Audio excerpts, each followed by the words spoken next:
We replicate every one of the treatments 4 times and then use the averages for the results on that. So the replications run directly back, so there's 4 different sets of treatments back there. They're replicated, so they're not all in order. So the same treatment will be randomly throughout the big area here. So nothing will be directly behind the individual treatment up here in the front. For the tour purposes, we do have demos for the corn and soybeans, and that's what we're going to show you folks today as we look through, as well as some individual treatments as we go through that we picked out to just kind of look at here. One of the things, the big concern in the last couple of years, of course, is glyphosate resistance.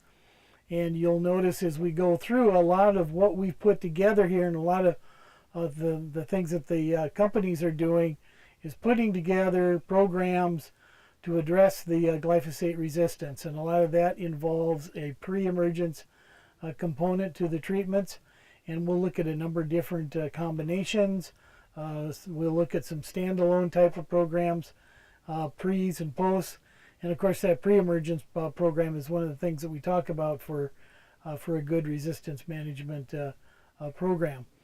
I wanted to point out, if you didn't get a copy of the pest management guides up there, Ruth's got some up in the office. This is our old herbicide guide by crop, only it also includes the work done by the folks in entomology. So the insecticide work is in here, and the pathology recommendations are also in here for crop diseases. And so it's real handy, all by crop, and everything's in here. We got corn, soybeans, and wheat, and then all the sunflower herbicide guide is up there as well. With a lot of things coming off patent right now, the names that are out there for the brand names there's a ton of them, and to keep track of all that is getting to be really tough. And I'll be referring to my notes as I go through here just to kind of remember what all that is. But in the introduction on the herbicide guide, Mike has got it listed by the brand names as well as the chemical names, and you're going to need to become more and more familiar with those chemical names as you start putting your programs together. It's just going to be a must, and be able to figure out what it is you're putting out there. So that is listed in there, as well as the mode of action on those, and the cost for the treatments for the different herbicides that we've got in here on a per acre basis is listed in here. We take the averages of 2 or 3 different companies that are putting out distributors and so on, take their prices, we'll get the average on that, and then we'll raise it by about 5%. So it gives you a rough idea what some of these treatments are, particularly when you start going through and comparing them, because you'll get to noticing as we're going through here, there gets to be quite a bit of stuff in the tank on some of these. And obviously that's a dollar thing that you're going to want to think about as we go through. So we'll kind of go through and look at a number of those. The other thing on the back side of the herbicide guide is a ratings chart for the different weeds, for the different products. 0 being, of course, the worst, and 10 being the best. And so you can go through, if you have got a cocklebur problem and you want to take it out with a pre-emerge, you could go through and see which products rate up on the higher end on that, to maybe look and pick out a pre-emerge product, or it's something you got to deal with as a post later on. You could go through the post-emergence section under cocklebur and look and see which ones are going to have the best efficacy there to help you out on that. So that's a real handy guide. It's going to be updated annually. If you don't have a chance to get one here today, they're also at the regional extension centers around the state as well. Well, like I said, we'll kind of go along here and look at a number of different treatments. This is kind of the soybean lineup. We got a demo down the way here a little bit, but kind of picking through and looking at some things. This is a conventional till area here. Starting out, we got the first plot down here. Of course, the important one to look out first off, of course, is that check we have down there. As you can see, we do have weed pressure here at the Southeast Farm. we can give things a pretty good check on what we're looking for the different weeds, particularly when it comes to water hemp and velvet leaf. This area right through here is going to be pretty heavy water hemp. That we get over to the corn, it's a pretty good velvet leaf area over that way. Lamb's quarter, you'll notice is in the mix here as well on some of these different weeds. But if you get to looking at the signs, they are color coded. Red is pre, green with the star is an early post. The green alone is just the regular post, and the brown is late post. And I'll be referring to that every now and again, double checking to make sure I got the pre and post, because I'm colorblind and those colors there don't mean a thing to me.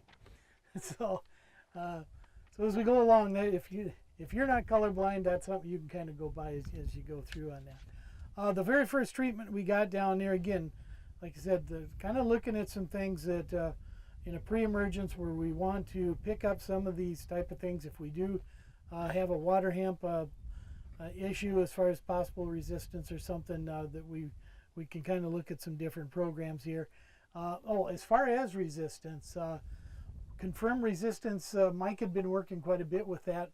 In the state, we've only got about 4 or 5 main ones, which is more than we stayed at about 1 for a long time, or didn't have any for a while. In 97, common ragweed was identified over in the Charles Mix area, and that's been moving here and there in some fields. I talked to an individual east of there that's been working with some resistant common ragweed.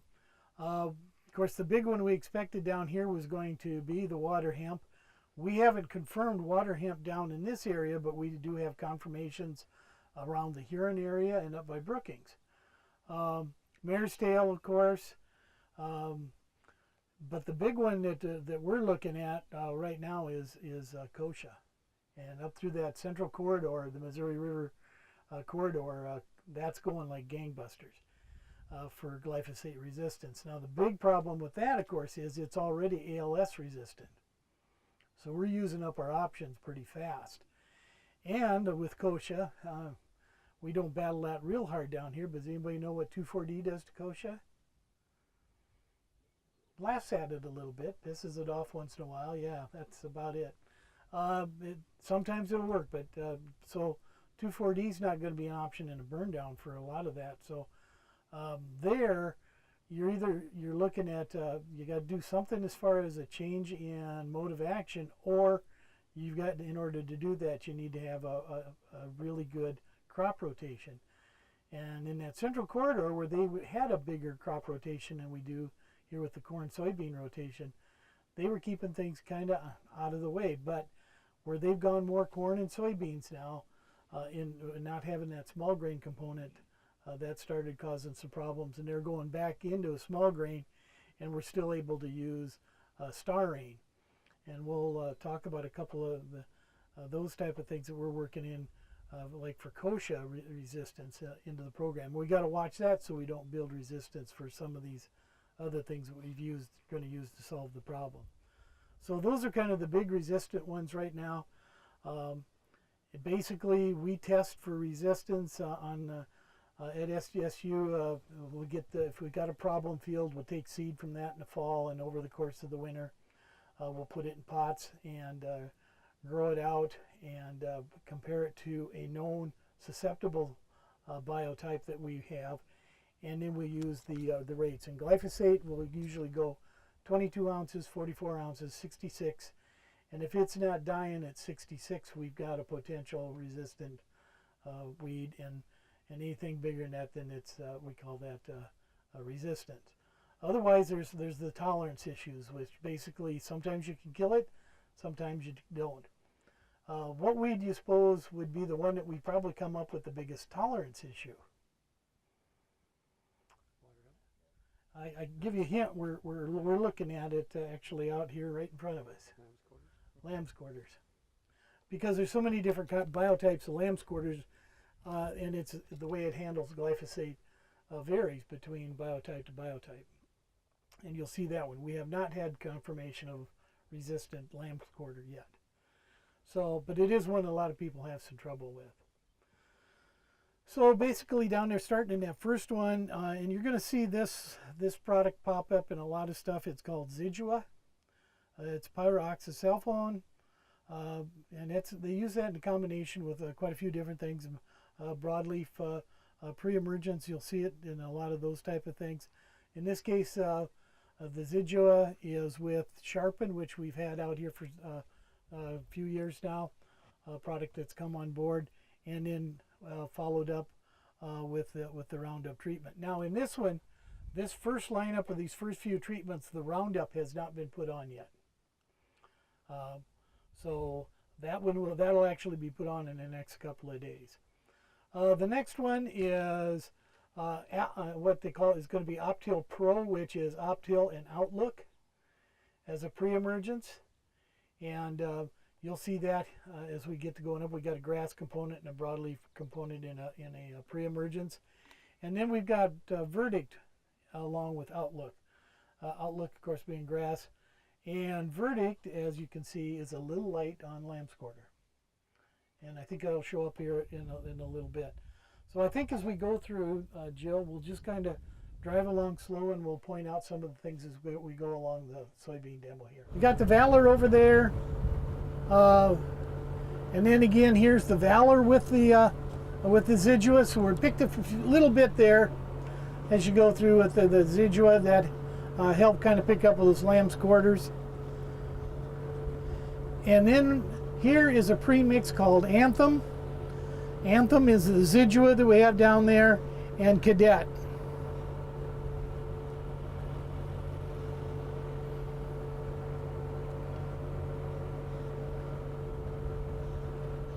Authority MTZ, and that is Authority with Metribuzin, the old Sencor. Seeing Sencor come back.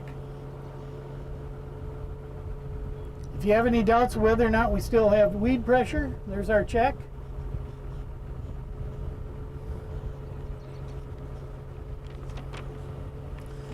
And then we're looking at we got some here alone. We got Valor alone at 2 ounces, of course, be the lower rate. And then we're adding in Dimetric. And Dimetric is Winfield's Metribuzin. So we got that with the Valor. And then we got the Sonic or the Authority alone there. And then we've got it picked up with the Dimetric.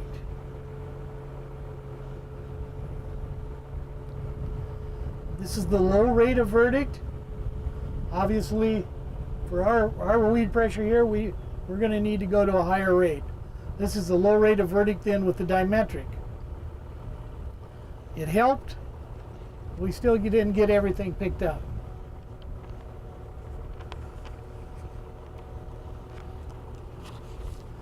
Okay, this kind of starts our demo, and there's going to be quite a few different things in here. Pre-post.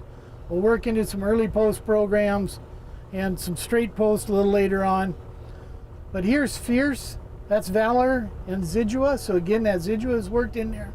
Using that with post emergence then of first rate. First rate's one of the things we look at in a resistance program. One of the things we can go to. We got the Harmony in there. And then of course we got Select Max in there for grass. So there's one. We got a tank full there. And again, those price issues that we were talking per acre kind of start coming into what we're getting for our return on our for the weed control that we're getting. Sonic down here versus Dow's Authority. We got the Flex Star in there with the post emergence, and the Select Max is our grass component. Sequence, that is the pre-emergence. That would be the metallochlor and glyphosate premix. So that's what our pre is. And then post-emergence, touchdown. And then looking at prefix as our pre and touchdown as our post. So So we got several different things. Here's Boundary for our pre-emergence. That's metribuzin and metallochlor. And then using Flexstar. So we're not using any glyphosate in that one at all. Sonic and Durango. So Durango is our glyphosate. Using the lower, the Sonic. Here's Sonic at 4.5. You know, the higher rate of Sonic we didn't pick up a lot of with that. We got good control with that first one there. As you look at those two mixes. And then the Authority MTZ, the Authority and metribuzin as a pre, and then Weather Max 22 ounces as our post. Lower rate of Valor is our pre, and then with our glyphosate. And then here we're using Gangster, which is Valor and first rate. And then coming back with glyphosate as our post. Pre-emergence Valor dimetric, and glyphosate is our post treatment. In light, down is our pre, and the Weather Max. And here we got 3 ounces of Fierce. Again, that's flumioxatoxin and Zidua again.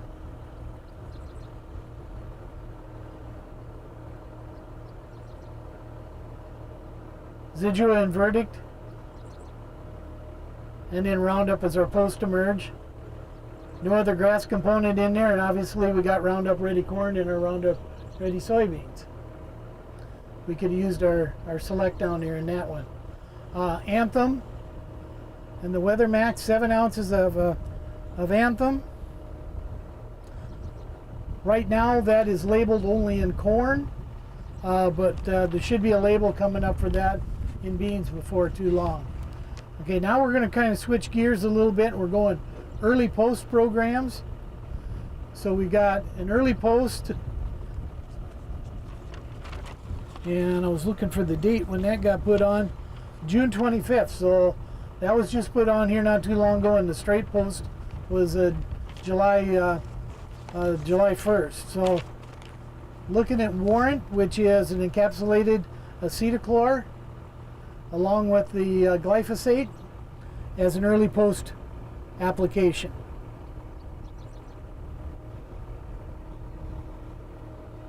Early post, 1 pass Roundup, Weather Max, versus the two applications of Weather Max.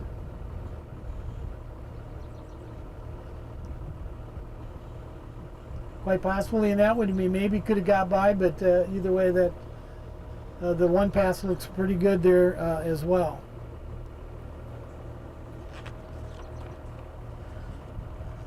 Okay, just kind of finishing up here on some pre-programs. This is again Zidua along with the Sharpen, and we're going to be having a Roundup treatment go on here in a couple of days.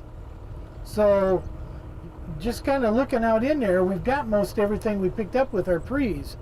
The Verdict and the Zidua, Verdict, Zidua, metribuzin,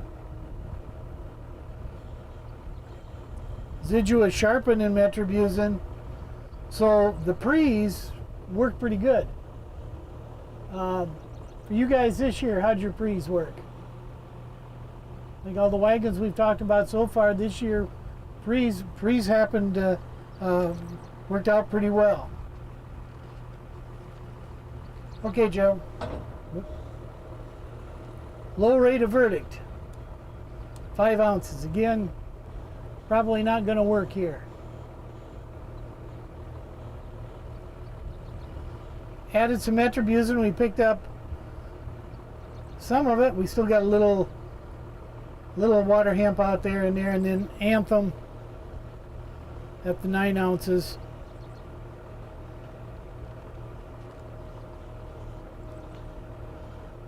And the Fierce, and again, you know, that Zidua that's showing up in a lot of these premixes is doing a pretty nice job on a lot of these premixes that we're seeing out here. Sonic. So we're looking at acetochlor, and then the Authority with the MTZ with the metribuzin in it. And then here's a look at Optil. This will be Optil Pro, which is Optil and Outlook. So we have a broadleaf and a grass component in that one.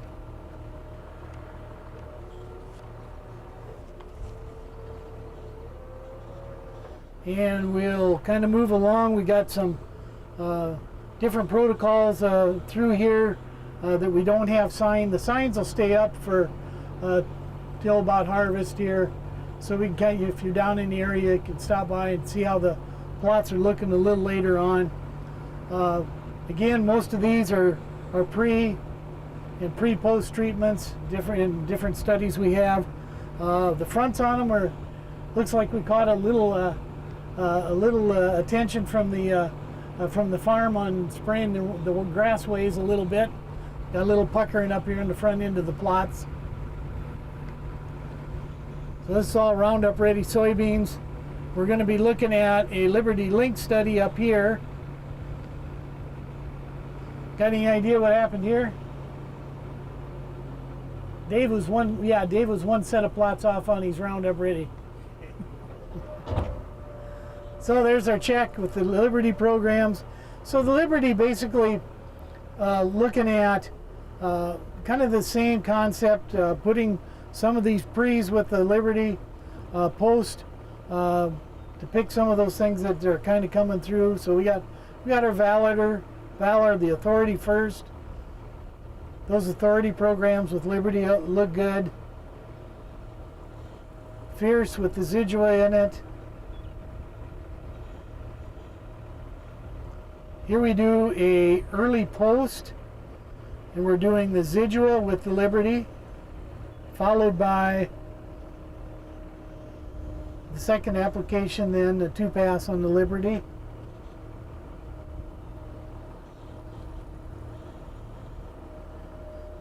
Marvel's Cadet and Flexstar. Flexstar is one component we look at for resistance management. And then the last one is a 2-pass Liberty program. Liberty, by changing mode of action, is one of the things we can look at for resistance management.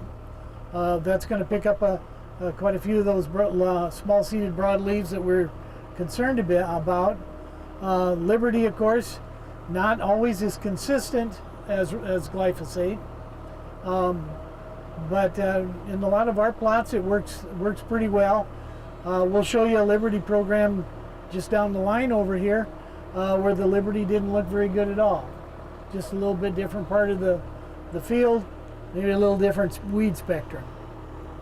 And again, the basic concept we were putting particularly the demos and things together again are emphasis on the pre-emerge programs, pre-post. We'll have some strictly post programs too to look at without glyphosate. Yeah, the question was, do we typically rotate from soybeans to corn? And we do. Actually, what will happen there in that soybean area over there, there won't be any research done in that block. It'll be planted to corn. And then we actually rotate the blocks too. So, you know, you'd probably be 2 years out of a soybean research area. As we go through looking at their glyphosate is abundant. Abundant Extra is the product that we're using here. And what did we decide on that, Jill? That's a 4-pound glyphosate. Get away from that a little bit. So if we look down here, we've got basically Lumax EZ down as our pre-emergence, along with the glyphosate post-treatment. Then we've got the 2-pass program here.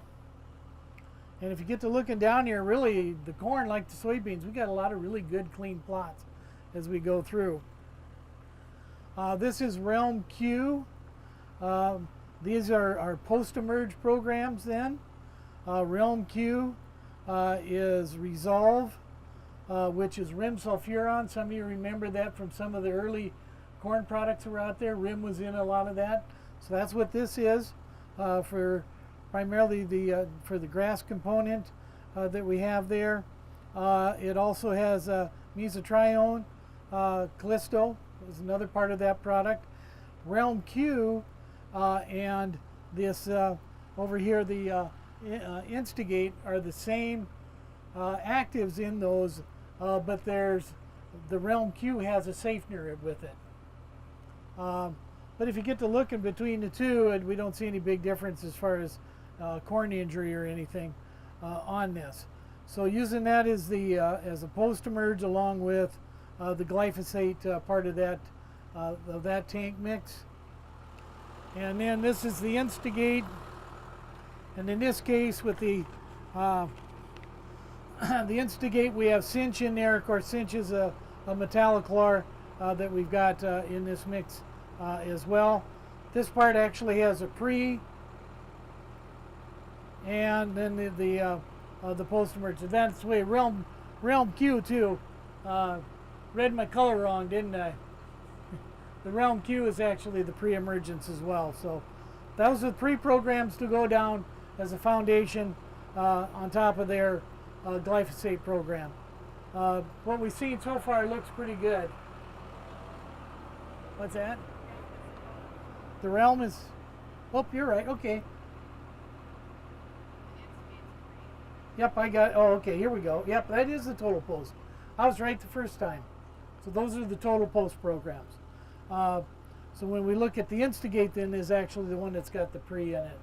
So really two different concepts there. Both look real good as you go through. And like I said, the pre-emerge on these programs look really good as we go through.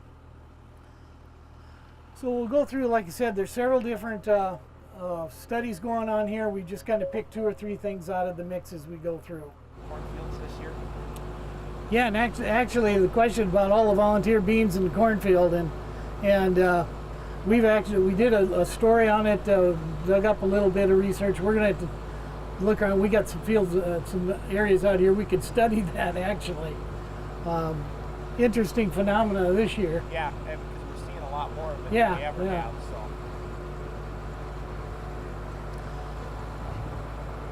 So. Okay, kind of look at this as some broadleaf programs again. These are all post programs here. Kind of starting here with Callisto and atrazine as we go through. 3 ounces of Callisto here, and then we got the Anthem over here, ATZ, so we got a little atrazine in that mix along with the Callisto. A lot of those bleachers being used this year, that chemistry. There's the Anthem. Total post. Along with the Callisto. And then, of course, one of the things we talk about is using status on some of those. And in this case, that's a 5 ounce rate. Probably a little low. Not quite picking her up quite like we'd like to there.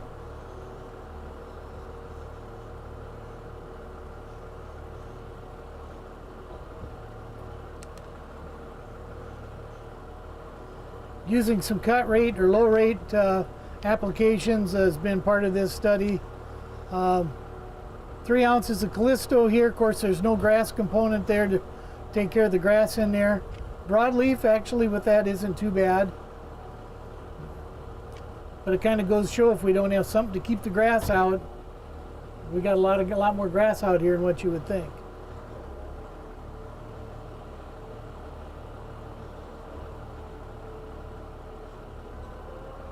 And we're actually coming down this plot from the reverse. So the very first one here was a 1 pass, 22 ounces of Power Max. In this case, the 1 pass isn't going to do her, is it? Kind of shows that having a good pre on there is a good part of that.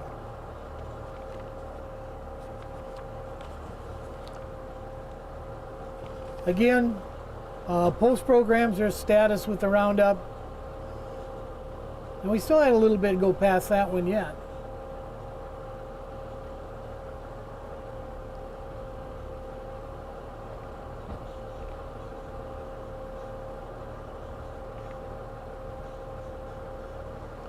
This study is actually looking at some different tank mix options with glyphosate. Here's the Callisto. Cadet, we got some velvet leaf kind of coming through on that one.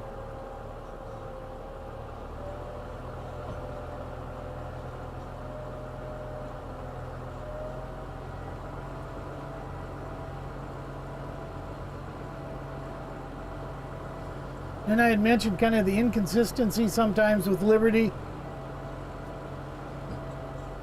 We had that treatment over on the other side. But we got a little more velvet leaf over here too. And then the straight 22 ounces then of Power Max for the last one on this round. And we're looking at 1.25 percent up there, and that's about a 2.5 quarts per 100. We've got the 2.5% there. That's going to be about a 5 quart per 100 right there between the two. And definitely there's, you know, as you go down the line, you picked up an advantage. It did a better job for you. If you kind of want to know what the Class Act in this situation here is doing for you, this is just the AMS with the high tech down here with the touchdown. And then if you really want to see what the AMS does on top of it, that plot right over here is the high tech with nothing else. So it works. There's, you know, kind of find the one that works for you. Be sure and check the label. A lot of times the label of the product that you're using is going to tell you acceptable surfactants to use. So be sure you kind of follow that along when looking at those. So pretty much pre-post programs, and we're kicking off here with Keystone and Hornet in a total pre-program. You know, back in looking at those programs, kind of tried and true. We've got status in this one as our post-emerge part of that. Corvus over here with the atrazine for pre-emergence, and Laudis then, in this case using Laudis and some atrazine as a post. And you know, I guess I kind of like the atrazine more as a pre a lot of times for a lot of these things, but in this case we've got it on the post.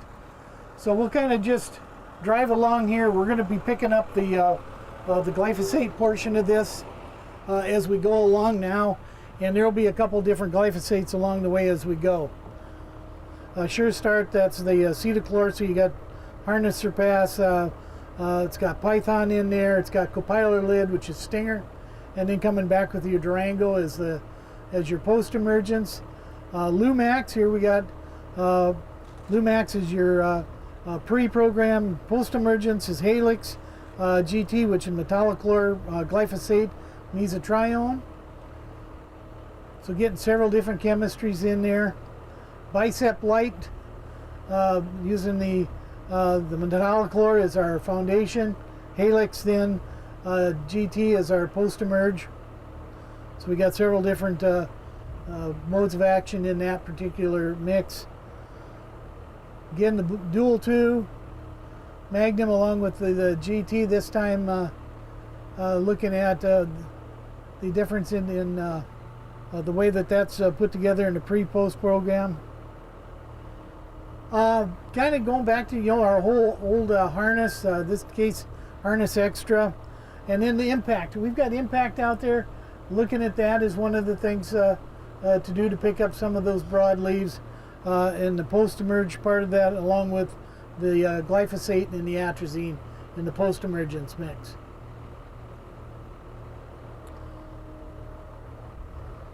Kind of a little extension of the old tried and true. This is Harness as your foundation. And then with the Roundup post-emergence, in this case we got a little atrazine along with that in the post-emergence. Cinch ATZ down, and then here's that Realm Q again, using that as a post, along with the glyphosate is the abundant extra in that one. There's your residua again, along with the glyphosate and status.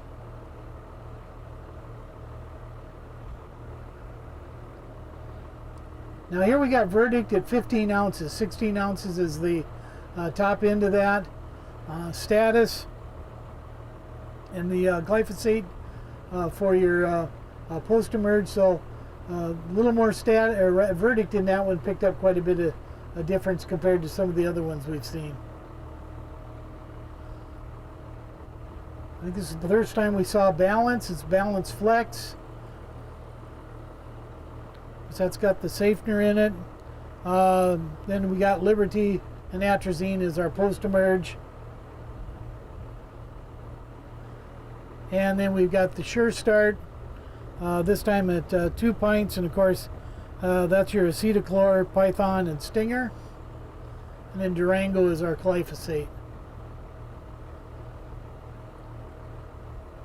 Looking at e-posts on this one, these next few here, Warrant and Impact, Power Max, and atrazine is an early post-emerge.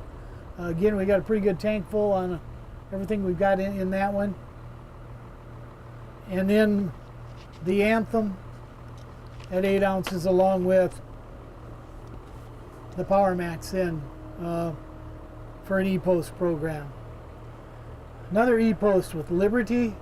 We've got Caprino in here. A lot of Caprino sounds like went out this year, and atrazine.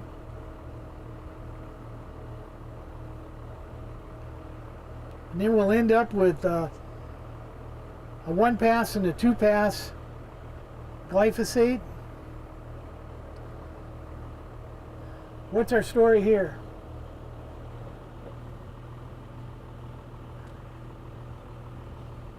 Do we have resistance? Did we just miss them? Yeah, we just missed them basically. I don't think we really got anything here that we really suspected as a resistance. You could look at that and say, well, you know, you could be building some tolerance, but looking at some of the other treatments we had, we've knocked it out along the way here in different glyphosate treatments before. So really, I think it's just ones that came up afterwards. But definitely in this case, we needed that second pass to kind of finish things off. Well, that's kind of the end of the weed tour and the lineup that we had for the corn and the soybeans for you today. You got any questions at all on anything? Like I said, I guess we kind of hope to kind of show the importance of the pre. Kind of think about if you've got some issues with resistance, possibly building. Kind of think about the programs that you're building.